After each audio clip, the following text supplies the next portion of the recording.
Imaginez être abandonné, non pas une, mais 2 fois. D'abord par elle, homme que vous aimiez, et ensuite par le monde entier. Imaginez élever 2 enfants seuls dans une ville indifférente. Maintenant, imaginez un puissant milliardaire arrêtant à votre hauteur dans une rue pluvieuse, sortant de sa voiture et murmurant votre nom. Un nom que vous pensiez oublier de tous. Ce qui suit n'est pas seulement un sauvetage. Est une renaissance. Les rues de Paris luisaient sous la pluie battante. Le ciel de fin de journée était lourd, gorgé de nuages gris. Les passants se pressaient, leurs parapluies entrechoquants, chacun trop occupé pour accorder un second regard à la femme accroupie, à elle entrée une ruelle sombre, non loin des grands boulevards. Ses vêtements étaient trempés. Son manteau suffisait à peine à couvrir les 2 petits corps blottis contre elle. Des jumeaux, pas plus de 5 ans. Elle les serra plus fort contre sa poitrine. Chut. Tout va bien, mes chéris. Maman est là. Mais la voix de Sophie se brisa en prononçant ces mots. Elle savait que rien n'allait. Pas ce soir. Plus maintenant. Une des jumelles, Élise, gémit doucement. Maman, j'y ai faim. Sophie cligna des yeux, ravalant difficilement la boule qui lui nouait la gorge. Je sais, mon cœur. Je sais. De tel autre côté de elle avenue, une luxueuse berline noire ralentit un feu rouge. À l'intérieur, Pierre Dumont, PDG du groupe technologique Dumont, regardait distraitement par la vitre pendant que son chauffeur pestait contre la météo exécrable. Mais Pierre n'écoutait pas. Son regard était figé sur quelque chose. Non, sur quelqu'un. Son cœur rata un battement. Elle était là. Une femme dans le froid, 2 enfants pressés contre elle. Ses cheveux mouillés collaient à son visage. Ses mains tremblaient alors qu'elle essuyait la joue de son enfant. Elle semblait brisée, mais pour Pierre, le temps venait de se suspendre. Arrêtez la voiture, ordonna-t-il sèchement. Garez-vous, maintenant. Le chauffeur obéit, glissant le long du trottoir. Pierre attendit pas qu'on lui ouvre. Il sortit sous la pluie, ses chaussures en cuir italien enfonçant dans une flaque d'eau. Son costume sur mesure fut instantanément trempé, mais il en avait cure. Il traversa la chaussée. Chaque pas le rapprochait, lui serrant un peu plus la poitrine. Était-ce vraiment Sophie? Sophie? Appela-t-il doucement. La femme releva brusquement la tête. Elle cligna des yeux à travers le rideau de pluie. Son regard agrandi, puis ses lèvres entr'ouvrirent légèrement. Elle connaissait cette voix. Pierre. Le nom trembla sur ses lèvres. Pendant un instant, ils restèrent là, à se dévisager. Le vacarme de la rue, les klaxons, le froid mordant, tout sembla estompé. Il ne voyait pas la pauvre femme de la rue, mais la même Sophie qui entrait autrefois dans l'amphithéâtre de l'université, des livres à la main et une flamme dans les yeux. Sophie serra ses enfants plus fort. Sa voix tomba dans un murmure. Il te plaît, va-t'en. Tu n'as pas à faire ça. Pierre ne bougea pas. Sophie, que t'est-il arrivé? Elle baissa les yeux, honteuse. La vie, c'est la vie qui est arrivée. Le petit garçon toussa faiblement. Sophie posa la main sur son front. Elle tremblait de tout son corps. Pierre avança lentement. Tu n'as rien à justifier. Viens simplement avec moi. Elle leva les yeux vers lui, le regard rempli de douleur. Pourquoi maintenant? Après tout ce temps? Pierre regarda les jumeaux, puis reporta son attention sur elle. Parce que personne ne mérite d'être seul sous la pluie avec 2 enfants affamés. La berline remonta une longue allée privée bordée des arbres centenaires qui se balançaient au gré du vent. Au bout se dressait une vaste demeure, un hôtel particulier dont les fenêtres diffusaient une lumière chaleureuse dans la nuit. Sophie restait silencieuse sur la banquette arrière en cuir, son manteau trempé enveloppant ses enfants. Élise était endormie sur ses genoux. Léo accroché à son bras, les yeux écarquillés. Elle n'avait pas prononcé un mot depuis qu'elle était montée. Pierre, assis à ses côtés, elle observait en silence.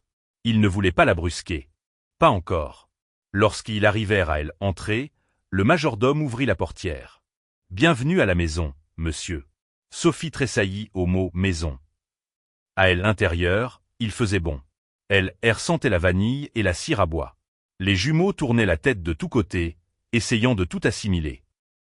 Tapis moelleus, lustres dorers, sols en marbre blanc. Une gouvernante approcha discrètement. « Dois-je préparer quelque chose de chaud pour les enfants, monsieur ?» Pierre hocha la tête. « Quelque chose de léger, et préparez la chambre des amis, je vous prie. » Sophie restait figée dans le hall des entrées, dégoulinante, ses bras toujours protecteurs autour de ses jumeaux. Elle se sentait comme une intruse qui elle n'avait pas sa place ici. Pierre le remarqua. Viens t'asseoir, juste un instant. Elle acquiesça avec hésitation, le suivant vers un canapé en velours profond. Ses doigts agrippèrent à elle accoudoir comme si elle attendait à ce qu'on lui crie dessus à tout moment. Il assis face à elle. Tu as elle air épuisé. Elle lui jeta un bref regard. Parce que je le suis. Le silence installa. Veux-tu me raconter ce qui s'est passé? Demanda-t-il doucement. Sophie baissa les yeux vers ses mains abîmées. C'est une longue histoire. La voix de Pierre était basse, posée. Et le temps. Elle hésita, puis parla lentement, d'une voix fragile comme du papier de soie. Après ton départ de l'école, je suis resté. Et rencontré quelqu'un. Il était charmant, drôle, il disait tout ce qu'il fallait dire. La mâchoire de Pierre se contracta imperceptiblement. Quand je suis tombée enceinte, tout a changé, poursuivit Sophie. Il a disparu. Pas d'appels, pas de soutien, rien. Elle posa un regard tendre sur les jumeaux endormis ou somnolents. Et supplié ma mère de t'aider. Elle a dit que avait déshonoré la famille. Mon père a dit que avait fait mon lit et que je devais y coucher. Pierre serra les poings, contenant sa rage silencieuse. Sophie se mordit la lèvre, les yeux brillants de larmes retenues. Je suis seule depuis ce jour-là. On dort dans des foyers. Je vends ce que je peux au bord de la route. Parfois, on n'a même pas ça. Élise remua dans son sommeil. Sophie caressa doucement ses cheveux. Ils n'ont jamais eu de vrai lit, jamais goûté à un vrai repas. La gorge de Pierre se serra. Jusqu'à ce soir. Elle leva les yeux vers lui, cherchant une réponse. Pourquoi fais-tu ça, Pierre? Il la fixa intensément. Il ne voyait pas la saleté, ni la fatigue extrême. Il la voyait, elle. Parce que je me souviens de qui tu étais, de qui tu es toujours. Et parce que tu ne mérites pas d'être oublié par le monde. Elle détourna le regard, clignant rapidement des yeux pour empêcher les larmes de couler. Une gouvernante entra silencieusement, portant un plateau garni de bols de velouté fumant. Les yeux de Léo illuminèrent instantanément. Sophie aida à asseoir correctement. Dis merci, chuchota-t-elle. Léo leva ses grands yeux vers la femme en uniforme et murmura. Merci, madame. Alors que les enfants commençaient à manger avec appétit, Pierre glissa délicatement une couverture en cachemire sur les genoux de Sophie. Tu es en sécurité maintenant, dit-il doucement. Repose-toi. Sophie accrocha au tissu comme à une bouée de sauvetage, les yeux brillants de larmes qu'elle refusait de laisser couler. La chambre des amis était un havre de paix, baigné par la lumière tamisée de lampes dorées. Les lits jumeaux semblaient tout droit sortis d'un conte de fées, drap blanc immaculé, oreiller moelleux, et un ours en peluche géant trônant au milieu. Sophie restait sur le pas de la porte, observant Léo et Élise grimper sur les matelas avec admiration. Leurs visages rayonnaient d'émerveillement. C'est comme dormir sur un nuage, maman, exclama Léo en rebondissant doucement. Sophie esquissa un faible sourire. Elle ne se souvenait pas de la dernière fois qu'elle avait vu ses enfants sourire ainsi. Derrière elle, Pierre se tenait les bras croisés, observant la scène avec bienveillance. Sophie se tourna vers lui. Merci pour tout ça, vraiment. Mais nous ne resterons pas longtemps. Juste cette nuit. Pierre inclina la tête, son expression indéchiffrable. Tu n'as pas besoin de décider maintenant. Laisse-les juste profiter de cette nuit. C'est tout ce qui compte. Il fit mine de partir, puis arrêta. Si tu as besoin de quoi que ce soit, je serai dans mon bureau. Tu n'es pas seule, Sophie. Elle le regarda disparaître dans le couloir. Plus tard cette nuit-là, les jumeaux étaient blottis sous les couettes, profondément endormis, le ventre plein, au chaud et en sécurité. Sophie était assise près de la fenêtre, les genoux ramenés contre sa poitrine, le regard perdu dans le jardin obscur. Ses yeux parcouraient la pelouse éclairée par la lune, mais ses pensées étaient loin, ancrées dans le passé. Hélène entendit pas en frapper. « Je peux entrer ?» La voix de Pierre était douce. Sophie essuya rapidement sa joue. « C'est ta maison. » Il entra, portant un plateau avec 2 tasses de thé et quelque chose enveloppé dans un linge. « J'y ai pensé que tu n'avais pas mangé, » dit-il en posant le plateau près d'elle. Elle hésita. « Je n'ai pas vraiment faim. » Il n'insista pas, mais déballa tout de même le linge. Un friand à la viande encore chaud apparut. Elle le fixa un instant, puis tendit lentement la main.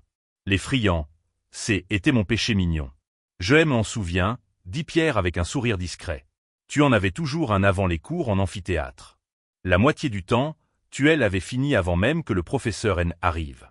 Sophie laissa échapper un petit rire faible, Le souvenir adoucissant s'est retiré. Ça me semble faire une éternité. C'était une autre vie, concéda-t-il. Mais tu étais gentil avec moi. Même quand personne des autres ne l'était. Elle le regarda avec surprise. Je n'étais pas populaire, poursuivit Pierre en buvant une gorgée de thé. Je portais des lunettes trop grandes pour mon visage. Je traînais un ordinateur portable à écran fissuré. La plupart des gens regardaient à travers moi, comme si je n'existais pas. Mais pas toi. Sophie baissa les yeux. Je ne savais pas que ça comptait. Ça comptait plus que tout. Un silence s'installa entre eux. Pas un silence gênant, mais profond, chargé de réflexion. Elle finit par demander. « Pourquoi n'as-tu jamais rien dit à l'époque ?»« Je ne pensais pas te mériter, » répondit-il, la voix à peine au-dessus un murmure. « Mais je ne t'ai jamais oublié. Je n'ai jamais cessé de me demander ce que tu étais devenu. » Sophie cligna des yeux rapidement. La tasse tremblait dans sa main. « Je ne sais pas si je pourrais faire confiance à quelqu'un à nouveau, » avoua-t-elle. Pierre hocha la tête. « Alors ne me fais pas confiance tout de suite. Laisse-moi juste t'aider. C'est tout. » Sophie le fixa longuement. Puis, lentement, elle chuchota. « Des accords. » Mais juste pour elle instant. Pierre fit un petit signe de tête. « Ça me suffit. » Les jours passèrent comme dans un rêve. Sophie et les jumeaux trouvèrent un rythme paisible dans la demeure de Pierre. Chaque matin, Élise et Léo couraient à travers la maison dans leurs chaussons neufs, riant aux éclats en se poursuivant du couloir à la cuisine. La cuisinière les adorait. Les femmes de chambre les appelaient « les petits anges ». Sophie n'avait jamais vu ses enfants aussi vivants. Pierre les inscrivit à école, un petit établissement privé à 10 minutes de là. Il acheta lui-même leurs uniformes. « Tu n'es pas obligé de faire tout ça, » dit Sophie un matin, en le regardant lasser soigneusement les chaussures des écoles des Élise. « Je sais, » répondit-il. « Mais j'en ai envie. » Et il était sincère. Ce soir-là, après que les enfants furent couchés, Pierre trouva Sophie dans le bureau, aidant Hélène, sa secrétaire, à trier des cartons de dons pour un gala de charité. « Vous êtes doué pour ça, » sourit Hélène. Sophie haussa les épaules. « J'y aime juste aider quand je peux. » Hélène hocha la tête pensivement, puis regarda Pierre. « Elle me rappelle vous, monsieur. Toujours à penser aux autres en premier. » Sophie croisa le regard de Pierre, puis détourna les yeux rapidement. L'instant passa, mais quelque chose changeait entre eux. Quelque chose de non dit, des indéfinis. Ailleurs, dans un bar mal éclairé du centre-ville. Julien, grand, charmeur, mais le regard durci par l'alcool, était assis à une table devant un verre de whisky. Un groupe des hommes riait bruyamment à côté. Un des eux se pencha vers lui. « Tu te souviens de Sophie ?»« Sophie Martin. » Julien haussa un sourcil. « Sophie ?»« La fille que t'es mise en cloque à la fac ? Celle avec les jumeaux ? » « Julien Serraidit. »« Quoi, elle ? » Elle eut un sourire en coin. Le bruit court qu'elle vit dans le manoir un milliardaire maintenant. Elle se balade en voiture de luxe, porte des vêtements de créateur. Ses gosses vont dans une école UP. Le verre de Julien arrêta à mi-chemin de ses lèvres. Quel milliardaire demanda-t-il sèchement. Aucune idée, mais il paraît qu'il compte les adopter. Les yeux de Julien se plissèrent, sa prise sur le verre se resserra jusqu'à faire blanchir ses jointures. Les adopter ? Son sang ne fit qu'un tour. Il abattit son verre sur la table avec fracas. Elle ne laissera pas mes enfants appeler un autre homme papa.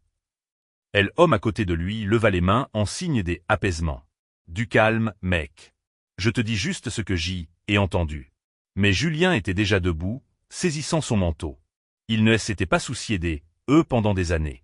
Mais maintenant que quelqu'un des autres avait pris le relais, maintenant qu'elle avait trouvé la paix, non, il n'allait pas laisser un étranger prendre sa place. Il abattit son verre sur la table avec fracas. Elle ne laissera pas mes enfants appeler un autre homme papa. L'homme à ses côtés leva les mains en signe d'apaisement. Du calme, mon vieux. Je te raconte juste ce que j'ai entendu. Mais Julien était déjà debout, saisissant son manteau d'un geste brusque. Il ne s'était pas soucié eux pendant des années. Mais maintenant que quelqu'un des autres avait pris le relais, maintenant qu'elle avait trouvé la paix, son ego blessé refusait de laisser un étranger prendre sa place. Retour au manoir de Pierre. Cette même nuit, Sophie borda ses jumeaux. Elle déposa un baiser léger sur leur front. Au moment d'éteindre la lumière, elle s'attarda dans l'encadrement de la porte, les regardant dormir, enveloppés de chaleur, de sécurité et d'amour. Ses lèvres tremblèrent légèrement. Une prière silencieuse traversa son cœur. Astérisque et s'il vous plaît, faites que cela ne s'arrête jamais. Astérisque mais au loin, l'orage grondait déjà. Un fantôme de son passé arrivait, et il ne venait pas avec de bonnes intentions. Le lendemain matin, l'ambiance était paisible. Sophie se tenait dans la cuisine, surveillant le lait chaud pour le petit déjeuner des jumeaux. Leur rire lui parvenait depuis le salon, où ils jouaient avec un jeu de construction en bois que Pierre leur avait offert. Pierre entra, ses manches de chemise retroussées, une tasse de café à la main. « Bonjour, dit-il. »« Sophie sourit. »« Bien dormi ?»« La meilleure nuit depuis des semaines, » répondit-il. Une chaleur était installée entre eux, un confort doux, tacite mais bien présent. Soudain, l'interphone grésilla. Pierre fronça les sourcils et se dirigea vers le panneau de sécurité. « Oui ?» La voix du gardien résonna. « Monsieur, il y a un homme au portail. Il dit appelez Julien Moreau. Il insiste pour voir Sophie. » Le corps entier de Pierre se raidit. Sophie se figea, la cuillère en suspens au-dessus de la casserole. Il a dit « Julien ?» murmura-t-elle. Pierre la regarda intensément. « Veux-tu le voir ?» Ses mains se mirent à trembler. Elle ferma les yeux. Les souvenirs affluèrent, les rires moqueurs de Julien, ses mensonges, la nuit où il avait disparu alors qu'elle avait le plus besoin de lui. « Non, souffla-t-elle. Je ne veux pas. » Pierre hocha la tête. « Alors il n'entrera pas. » Il appuya sur le bouton. « Dites-lui de partir. Il n'est pas le bienvenu ici. » Mais avant que le gardien ne puisse répondre, une agitation éclata à l'entrée. Julien avait profité de l'ouverture des grilles pour une livraison et était faufilé, bousculant le personnel jusqu'à atteindre la porte des entrées principales, qui ouvrit à la volée. Julien se tenait là, le torse haletant, le regard fou. Instinctivement, Sophie recula, se plaçant en rempart entre lui et l'accès au salon où jouaient les jumeaux. « Tu as bonne mine, Sophie », lança-t-il avec un sourire narquois. Vraiment pas mal pour quelqu'un qui pleurait pour dormir sur un matelas miteux. Pierre interposa, son calme contrastant avec la fureur de l'intrus. « Vous avez 5 secondes pour quitter cette maison. » Julian Reafroidment. Oh, le héros prend la parole. Il se tourna vers Sophie, elle ignorant superbement. J'y ai entendu dire que mes enfants vivent ici maintenant, que-ils mangent comme des rois et dorment dans la soie. Et toi, ça ne te dérange pas qu'un autre homme les élève? La voix de Sophie était basse, mais ferme. Ce ne sont plus tes enfants depuis le jour où tu es parti. Le sourire de Julien effaça. Surveille tes paroles. Non, cingla-t-elle. Tu n'as pas le droit de venir ici et de prétendre que tu t'es en souci. Pas après t'aimer d'avoir laissé enceinte, sans abri et sans espoir. Les jumeaux passèrent une tête inquiète depuis le couloir. Élise chuchota. « Maman, c'est qui ce monsieur ?» La voix de Sophie se brisa. « Ce n'est personne, mon ange. Retourne jouer. » Julien fit un pas en avant. Pierre lui barra la route, impérial. « Touchez-les, et je vous le jure. » Julian Ricana. « Et tu feras quoi? Tu achèteras comme tu as acheté son affection ?»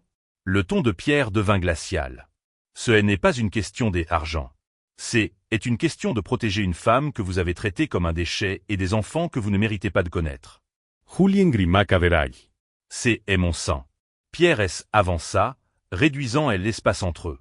Alors comportez-vous comme tel en partant. Pour une fois dans votre vie, faites ce qui est juste. Les poings de Julien se serrèrent, mais un regard vers les yeux terrifiés de Sophie et les visages apeurés des jumeaux dans l'escalier suffit. Il comprit qu'il les avait déjà perdus. Avec un grognement amer, il fit volte-face, sortit en trombe et claqua la lourde porte derrière lui. Silence. Sophie effondra lentement sur une chaise. Ses mains tremblaient alors qu'elle cachait son visage. Pierre agenouilla près d'elle. « Ça va aller ?» Sa voix était à peine un murmure. « Je n'ai jamais été aussi certaine qu'il ne nous fera plus jamais de mal. » Une semaine passa. L'incident avec Julien avait laissé une cicatrice, mais il n'avait pas brisé Sophie. Au contraire, il avait réveillé quelque chose en elle. Une flamme enfouie sous des années de douleur et de survie. Pierre remarqua le changement. Elle commença à se lever tôt, arrangeant les fleurs, aidant le personnel même quand on lui disait que ce n'était pas nécessaire, préparant elle-même le goûter des jumeaux, lisant les histoires du soir une voix claire et confiante. Elle souriait davantage. Un après-midi, Pierre la trouva dans le jardin des Hivers, assise avec un carnet de croquis. « Je ne savais pas que tu dessinais, » dit-il doucement. Sophie haussa les épaules, un demi-sourire aux lèvres. « Je le faisais à l'université, avant tout ça. On dirait que tu n'as pas perdu la main, répondit-il en admirant les traits délicats au crayon. Un portrait des hélices jouant dans l'herbe. Elle leva les yeux vers lui. Merci, Pierre. Pour tout. Tu n'étais pas obligé de faire tout ça, et pourtant tu l'as fait. Il est assis près des elle sur le banc de pierre. Je t'ai en prie. Mais je n'est pas fini. Elle inclina la tête, perplexe. Comment ça? Je veux t'offrir un emploi. Sophie cligna des yeux. Un emploi? Il acquiesca. À la Fondation Dumont, nous gérons plusieurs programmes pour les mères isolées. Logement, éducation, formation professionnelle. Tu pourrais aider à diriger, équipe des accompagnements social. Sophie hésita, incertitude voilant son regard. Je n'ai pas travaillé depuis des années. Je ne sais même pas si j'y en suis encore capable. Tu es, affirma Pierre avec conviction. Tu as élevé 2 enfants extraordinaires avec rien. Tu as survécu à des épreuves qui auraient brisé la plupart des gens. Tu n'as pas besoin d'un diplôme de commerce pour être précieuse à nos yeux. Elle baissa les yeux, submergée par l'émotion. Et si j'y échoue? Chuchota-t-elle. Pierre posa doucement sa main sur la sienne. Alors tu échoueras. Et tu recommenceras. Est-ce que nous faisons tous? Ses yeux brillèrent. Tu crois vraiment en moi à ce point? Il lui sourit tendrement. Sophie, j'y ai toujours cru en toi. Le premier jour de Sophie, à la Fondation arriva. Elle se tenait nerveusement devant les portes vitrées, vêtue d'un chemisier bleu marine simple mais élégant et un pantalon ajusté. Ses cheveux étaient soigneusement attachés, et elle serrait contre elle un petit sac contenant un carnet vierge. À l'intérieur, la réceptionniste accueillit avec un sourire chaleureux. Vous devez être mademoiselle Sophie. Monsieur Dumont a donné des instructions strictes pour que nous prenions grand soin de vous. Sophie prit une profonde inspiration et franchit le seuil. Le bâtiment était baigné de lumière naturelle, résonnant de voix enjouées. Les murs n'étaient pas gris comme dans des bureaux classiques, mais décorés de couleurs vives et de citations inspirantes. L'endroit ne sentait pas l'administration, il sentait l'espoir. Pierre la présenta à équipe. Voici Sophie. Elle travaillera en étroite collaboration avec les mères que nous soutenons. Elle possède une expérience qu'on n'apprend pas dans les manuels scolaires, alors je vous demande de la traiter avec tout le respect qu'elle mérite. Lorsque quelques applaudissements discrets retentirent, Sophie resta figée un instant. Ce n'était pas seulement un travail. Était la première fois depuis longtemps que quelqu'un la présentait comme autre chose qu'une victime. Au fil de la journée, elle répondit à des questions, organisa des dossiers et assista aux réunions des équipes. C'était intense, certes, mais incroyablement valorisant. Le soir même, en entrant dans le bureau de Pierre à la maison, elle sourit pour la première fois avec une véritable légèreté. « Je crois que je peux le faire, » dit-elle. Pierre leva les yeux de ses dossiers et lui rendit son sourire. « Je sais que tu le peux. » La maison avait changé. Pas dans son mobilier ou son architecture, mais dans son énergie.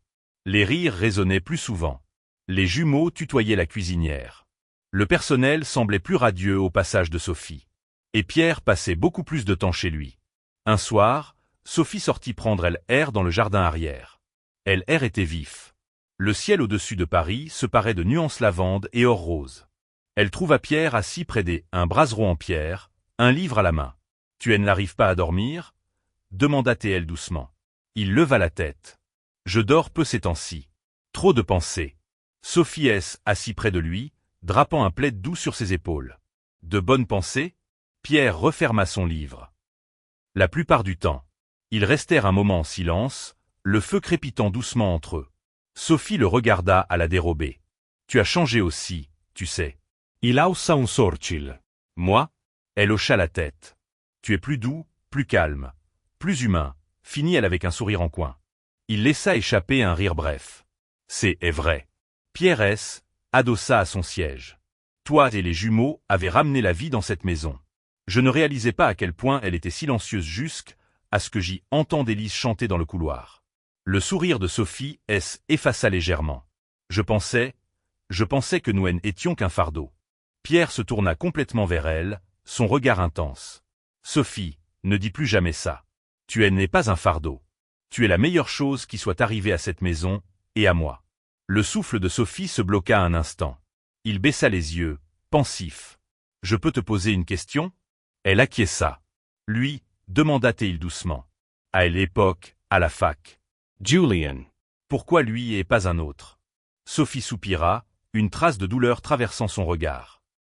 Parce que il aime à donner l'impression d'exister pendant un moment. Et je ne savais pas à quoi ressemblait le véritable amour. Je pensais que l'attention, c'était de l'amour.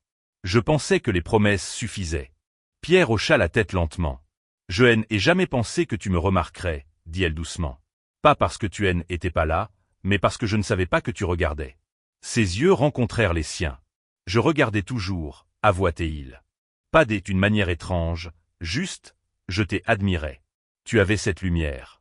Tu étais gentil avec tout le monde, même avec ceux que personne ne remarquait. Sophie détourna le regard, soudainement submergée. Pourquoi me dis-tu tout ça maintenant? Parce que j'ai besoin que tu saches, dit-il calmement, que tout ceci, ce n'est pas de la charité. Ce n'est pas de la culpabilité.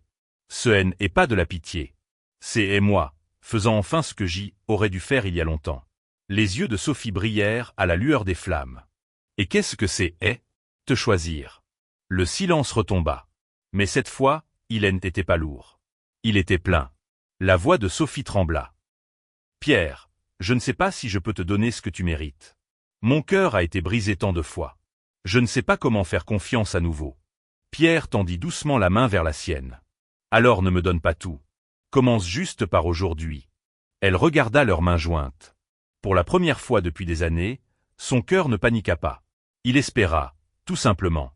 Le lendemain matin, le soleil inondait la cuisine, emplissant l'espace une chaleur dorée.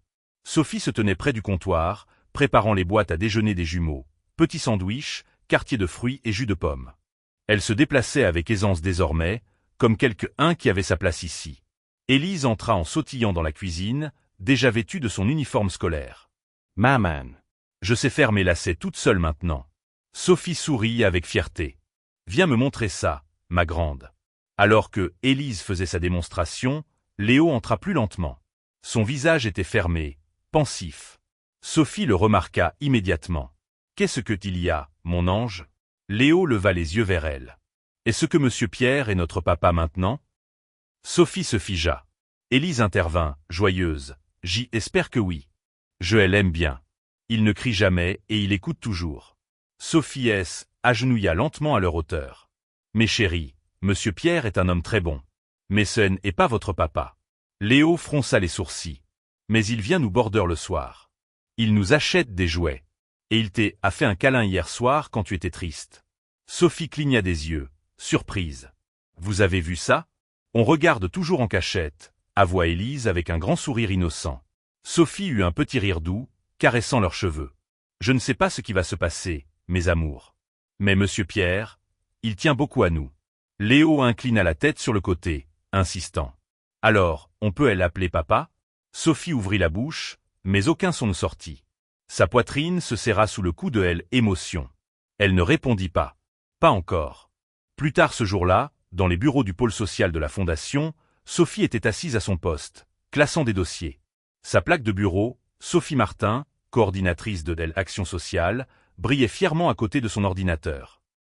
Elle marqua une pause pour la contempler. Elle était redevenue quelqu'un. Pas seulement une survivante, pas seulement une mère, mais une femme avec un but. C'est à cet instant que Pierre entra, un dossier à la main. « Je viens d'avoir le conseil des administrations au téléphone, » dit-il. « Ils sont très impressionnés par ton travail. Ils veulent étendre le programme de soutien aux mères célibataires et te mettre à sa tête. » Les yeux de Sophie agrandirent. « Moi ?» Pierre hocha la tête. « Tu as aidé plus de femmes en 2 semaines que certaines personnes en 6 mois. Elle t'écoute parce que tu as vécu ce qu'elle traverse. » Elle sourit, serrant le dossier contre sa poitrine. « Merci. » Puis, sa voix adoucie, devenant presque timide. « Les jumeaux ont demandé après toi ce matin. » Pierre haussa légèrement les sourcils. « Ah oui? Ils ont demandé s'ils pouvaient t'appeler papa. » Le souffle de Pierre se bloqua net. « Et qu'est-ce que tu as répondu ?» demanda-t-il avec précaution. « Je n'ai rien répondu, » dit elle, la voix tremblante. « Parce que je ne voulais pas leur donner quelque chose dont je n'étais pas sûr que tu veuilles. » Pierre approcha, sa voix basse mais assurée. « Sophie, en serais honoré. Il aime déjà, et la vérité, c'est que je t'aime aussi. » Sophie se figea, puis un sourire apparut sur ses lèvres. Le genre de sourire qui naît lorsqu'on entend enfin les mots qu'on a attendus des années. Il fit un pas de plus, elle l'enveloppa de ses bras et murmura dans ses cheveux. Alors construisons quelque chose qu'ils ne perdront plus jamais. Le jardin avait été transformé. Des guirlandes lumineuses enroulaient autour des arbres centenaires. Des lanternes balisaient le chemin pavé. Au centre, une table dressée pour deux, nappée de blanc et parsemée de pétales de rose. Sophie restait dans le couloir, confuse. Qu'est-ce que c'est et que tout ça? Helene apparat, Surient Shaluri Usment. Il m'a dit de vous dire, votre présence est requise. Sophie suivit le chemin illuminé vers l'arrière de la maison, son souffle se coupant net en elle apercevant. Pierre se tenait là, dans un costume bleu nuit taillé sur mesure, tenant une unique rose rouge. Elle avança lentement vers lui, le cœur battant la chamade. Il surit. Tu es magnifique. Je porte juste un jean et une blouse, riait-elle nerveusement. Exactement, dit-il. Magnifique. Il assire. Le dîner fut léger, suprême de volaille, légumes de saison et jus de pommes pétillants. La conversation était fluide et chaleureuse. Mais sous la surface, quelque chose de plus profond agitait. Au moment du dessert, Pierre se leva. Je voulais faire les choses correctement, dit-il en plongeant la main dans sa poche. Le cœur de Sophie rata un battement. Il posa un genou à terre et sortit un petit écrin de velours. Sophie étouffa un hoquet de surprise. Sophie Martin, commença-t-il, la voix stable mais chargée des émotions. Je ne t'aime pas seulement. Je t'admire. Tu es la personne la plus forte, la plus gentille et la plus courageuse que je connaisse. Je veux construire une vie avec toi et les jumeaux, si tu me le permets. Il ouvrit la boîte. À l'intérieur brillait une bague simple, élégante. Pas tape à l'œil, juste sincère. Les yeux de Sophie se remplirent instantanément de larmes. Je n'aurais jamais pensé être cette femme, chuchota-t-elle. Celle que quelqu'un choisit. Celle pour qui on met un genou à terre. Tu as toujours été cette femme, répondit Pierre. Tu l'avais juste oublié. Je suis là pour te le rappeler chaque jour. Des larmes roulèrent sur ses joues. Oui, souffla-t-elle. Oui, Pierre, 1000 fois oui. Il glissa l'anneau à son doigt, se releva et elle l'enveloppa dans une étreinte serrée et aimante. Leurs fronts se touchèrent, les larmes se mêlant au rire. Depuis l'ombre des buissons, deux petites voix poussèrent des cris de joie. Elle a dit oui. Élise et Léo se précipitèrent, venant percuter leurs jambes. Sophie agenouilla, les serrant fort contre elle. Devinez quoi, mes amours? Nous allons être une vraie famille. Les jumeaux applaudirent. Je peux l'appeler papa pour toujours? Demanda Léo, les yeux écarquillés. Pierre rit. Pour toujours et à jamais. Quelques jours plus tard, Sophie se tenait devant une maison modeste en banlieue, accompagnée de Pierre et des jumeaux. Était la maison de ses parents. Elle serra fort la main de Pierre. J'ai peur, murmura-t-elle. Tu n'as pas à avoir peur, répondit-il. Tu es plus la jeune fille qui est partie ici. La porte ouvrit. Sa mère laissa échapper un hoquet de surprise. Sophie. Son père apparut derrière elle, plus vieux, plus lent. Sophie se redressa. Je suis venu vous pardonner. Non pas pour vous, mais pour moi. Parce que je ne suis plus amère. J'ai une vie maintenant, une vraie vie. Et je veux que mes enfants connaissent leurs grands-parents. Si vous êtes prêts à mériter ce droit. Sa mère éclata en sanglots. Son père, autrefois si dur et fier, murmura d'une voix brisée. J'ai eu tort. Sophie hocha la tête. Oui, vous avez eu tort. Et pourtant, elle fit un pas en avant et les prit dans ses bras, car la guérison avait commencé. Le mariage fut comme un rêve, non pas par son faste, mais par la paix qui y régnait. La cérémonie eut lieu dans le jardin où Pierre avait dit pour la première fois à Sophie qu'elle était en sécurité. L'ambiance était intime, baignée de lumière douce, de roses blanches et de visages souriants. Il n'y avait pas de photographes bruyants, pas de presse à scandale, juste des gens vrais, un amour vrai. Sophie se tenait sous l'arche fleurie dans une robe en dentelle couleur ivoire. Ses cheveux étaient relevés en boucles souples, ses yeux brillaient une joie qu'elle pensait ne plus jamais ressentir. Pierre se tenait face à elle, calme et plein d'admiration. Lorsqu'elle avança vers lui, au bras du petit Léo et d'Élise, tous les invités se levèrent. Ils n'étaient pas seulement témoins un mariage. Ils étaient témoins un miracle. Hélène retenait ses larmes. La cuisinière tamponnait ses yeux avec une serviette. Même le père de Sophie ne put s'empêcher de murmurer « C'est ma fille ». Elle officiant sourit doucement en commençant. Aujourd'hui, nous ne célébrons pas seulement une union. Nous assistons à la guérison un cœur, à la reconstruction une famille et au pouvoir de choisir l'amour après la douleur. Pierre prit les mains de Sophie. Je promets de t'aimer, dit-il. Non pas pour celle que tu étais, mais pour celle que tu es devenue. Forte, belle, courageuse. La voix de Sophie trembla. Je promets de ne plus jamais fuir. De me tenir à tes côtés comme tu t'es et tenu au mien, même quand je pensais ne pas le mériter. Élise tira sur la manche de Léo. C'est et maintenant que tu laisses embrasse? Leo poffa de rire. Elle officiant rit aussi. Je vous déclare maintenant mari et femme. Pierre se pencha, embrassant Sophie avec une révérence silencieuse. Pas un baiser de passion dévorante, mais un baiser qui disait « Bienvenue à la maison ». Les invités applaudirent, les jumeaux crièrent de joie, et Sophie ferma les yeux, respirant pour la première fois depuis des années comme si elle ne faisait plus que survivre, mais qu'elle vivait vraiment. La maison était pleine de vie. Sophie se tenait dans la cuisine, aidant les jumeaux à faire leurs devoirs. Pierre rentra du travail, elle l'embrassa sur la joue, souleva Élise dans ses bras tandis que Léo accrochait à sa jambe. Le dîner fut bruyant, ponctué de rires. Les soirées étaient remplies des histoires, de chatouilles et de lits chauds. Sophie dirigeait désormais une division complète de la fondation, aidant des centaines de mères en difficulté à reconstruire leur vie, tout comme elle avait reconstruit la sienne. Parfois, elle regardait encore par la fenêtre tard le soir et se souvenait des rues, du froid, de la faim. Mais elle ne pleurait plus, car cette douleur avait désormais un sens. Elle avait trouvé, elle, amour, non pas dans la richesse, mais dans la gentillesse. Non pas dans les promesses, mais dans les actes. Non pas dans la perfection, mais dans la grâce. Parfois, les personnes qu'on attend le moins deviennent la réponse à nos prières. L'histoire de Sophie est pas seulement une histoire de survie. C'est l'histoire du pouvoir des être vu, des être aimé et de croire à nouveau. Parce que peu importe à quel point la vie devient sombre, le bon amour peut toujours éclairer le chemin du retour. Abandonnez jamais l'amour. Abandonnez jamais l'espoir en vous-même.